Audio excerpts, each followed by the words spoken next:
1 month after Anthem's launch, a meta was starting to form, but the developers were quick to make sure that it didn't stay that way for long.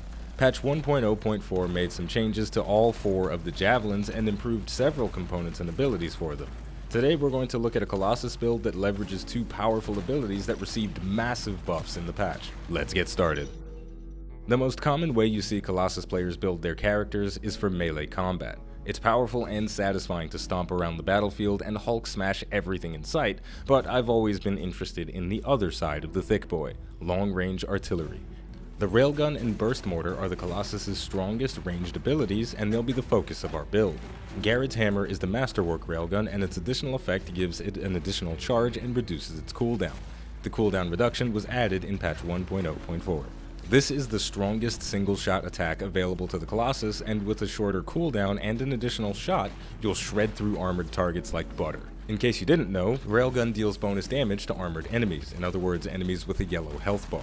Burst Mortar has always been a strong ability, but before the patch, the Masterwork version Titan's Hail was bugged. Even worse, the Masterwork effect wasn't very good.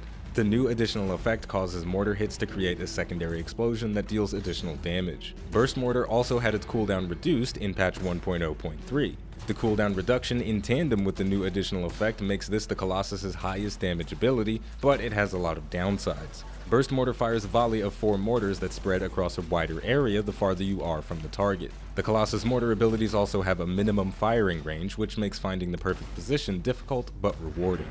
So, we've locked in our abilities, Garrett's Hammer and Titan's Hail. Now it's time to build our components around them. First, we have the Emblem of Destruction and Emergency Power. Emblem of Destruction increases blast damage by 15%, and its additional effect, performing a multi-kill of 5 with your ultimate grants an additional shot. The blast damage increase affects our Titan's Hail and our ultimate, but plus 15% isn't a lot. That's where Emergency Power comes in. This component increases ultimate damage by 30%, and when critically wounded, your ultimate meter is instantly filled. This effect can occur once every 120 seconds. Next, since my most reliable form of damage comes from the Garrett's Hammer Railgun, and my optimal range is mid to long range, I want my components to reflect that. Synchronized Frame is a good option for a mid to long range ability-focused playstyle. It increases the heavy assault launcher's damage by 5%, and damaging an enemy with our ordnance launcher, Titan's Hail, increases our assault launcher damage by 60% for 10 seconds. Next, Shock Treatment got a complete rework and is now one of the best Colossus components available. It increases ordnance launcher damage by 5%, and taking damage increases all damage dealt by 8% for 10 seconds. This buff stacks up to 10 times. Even though we'll be fighting at range, we're gonna get shot, so this buff will be active a lot. For the final 2 components, we have Stalwart's Badge and Catalytic Overdrive. Stalwart's Badge increases our ammo capacity by 35%, and its additional effect, when hit with a status effect, all gear damage is increased by 40% for 10 seconds. Catalytic Overdrive increases combo damage by 50%, and performing a combo increases gear damage by 40% for 20 seconds. Catalytic Overdrive is incredibly powerful, but our build currently doesn't have any primers, which means we'd have to rely on teammates to activate the effect. That's not a big deal, but it's going to inform my weapon selection, and my weapon selection will inform my support item selection. The Sentinel's Vengeance is a fantastic grenade launcher. Its damage output isn't great, but its additional effect, on a small hit streak it applies the acid status in a small area, is phenomenal. The acid status increases the target's damage taken, and it's a primer, so we can use it to trigger combos and Catalytic Overdrive. Now that we have the acid debuff in our toolkit, I'm going to double down on my defense down capabilities with the Battlecry support ability. On activation, it forces affected enemies to attack you and reduces their resistances by 33%. Alright, there's a lot going on with our build today, and it's a little bit tricky to play optimally, but when it's done right, it's truly magnificent. That's a bold claim, but you don't have to take my word for it. It's time for some field testing. Okay people, we're diving into a Grandmaster 2 legendary contract for our testing. Of course we're playing it solo, but that's okay, because this build is very powerful.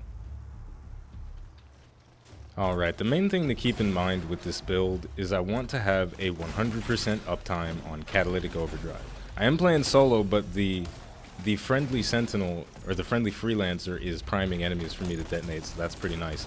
But what I want to do is I want to always make sure that I'm applying that acid status with the Sentinel's Vengeance and detonating those combos for the Catalytic Overdrive boost. Now that we have a Scar Enforcer on the field, I'm going to go ahead and use my taunt and really start getting into the rotation. So I'm going to trigger synchronized frame with the burst mortar.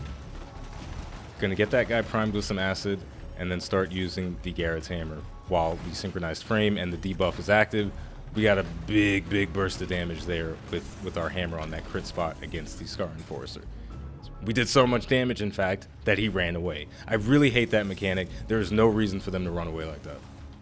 Alright, we got a lot more enemies to deal with, so this is where the real fun is going to begin. We send in our Sentinel's Vengeance, prime them from long range, then hit them with Garrett's hammer for the combo detonation. Now that we have Catalytic Overdrive active, we can start sending in all of our abilities and deal additional damage with them. We've got some Scar Enforcers out here, so let's taunt them. They're taking additional damage. I didn't apply the acid status to that guy that got hit with most of those burst mortars, but that's okay.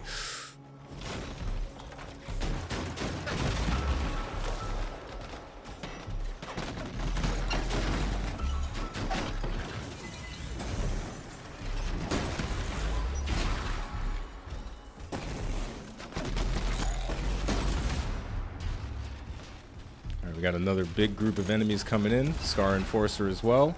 Apply that acid. Let's get our synchronized frame activated. Then hit him with that Garrett's for the win. Now, I'm taking a bit too much damage because I'm talking way too much, but I've got my ultimate, so I can use that to cover my ass. One more wave of enemies coming in. This time we've got legendary Scar Enforcers, so this is going to be a bit more difficult. We're gonna have to really work with it this time, work with our abilities for longer. So we're gonna do the same kind of rotation. First thing I want to do though is clear out some of these little guys, and we'll do that by applying that acid, get the combo for Catalytic Overdrive, and I'm gonna send out the burst mortar to get synchronized frame active. Now we can start doing some work. That battle cry is on. We're dealing additional damage. Massive burst. Now it's just a matter of keeping that damage on, keeping our debuffs applied as best we can.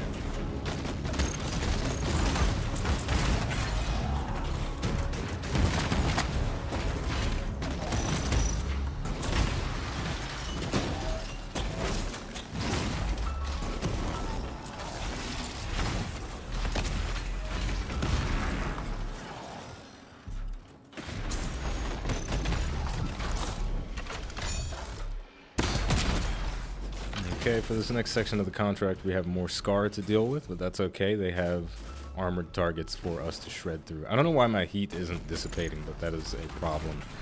But first things first, we apply the Catalytic Overdrive. Oh, there it goes. It fixed itself. Apply Catalytic Overdrive. We want to keep that buff active 100% of the time. Got a large grouping here. We can send in Burst Mortar. Now we've got Synchronized Frame. Everything is doing additional damage. We also have some Hunters on the field. We've got a large grouping as well, so we can take advantage of Emblem of Destruction. Getting a multi-kill of 5 will give us an extra shot. Unfortunately, the enemies in that second wave did not spawn fast enough. I would have had a lot of shots of my ultimate there, but we still got 1 extra shot, and that's pretty nice.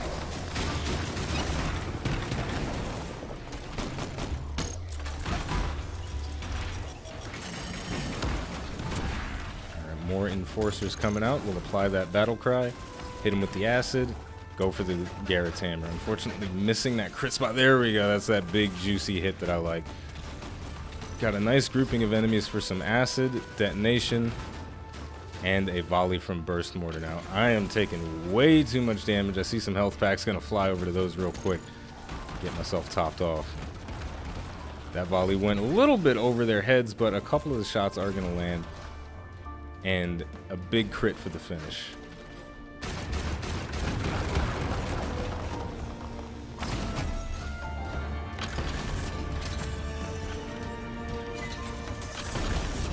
Ah, yes, this is beautiful. A large grouping of Scar. Let's just hit them with the volley before they spread out. Show off that new Burst Mortar. The amount of damage you can do to a large group with the new Burst Mortar is absolutely ridiculous. It still has all of the same drawbacks that it used to have. It can be difficult to get all the shots to hit the targets that you want them to hit because of the spread. But when you do get those shots to land, the rewards are massive damage, and that's exactly what you want. The ability has a lot of risk and reward associated with it, a lot of challenges that feel good when you overcome them. And there we go, that's going to do it for the build for today. This is one of my favorite ways to play the Colossus, and I'm very, very glad that it got buffed in patch 1.0.4. With all of that said, we're going to wrap things up here, but of course stay tuned for more. I've been holding off a little bit on doing an Interceptor overview and diving into some Interceptor builds because, man, the Ranger, the Colossus, and the Storm, they're just so much fun, and there are so many different ways to play them.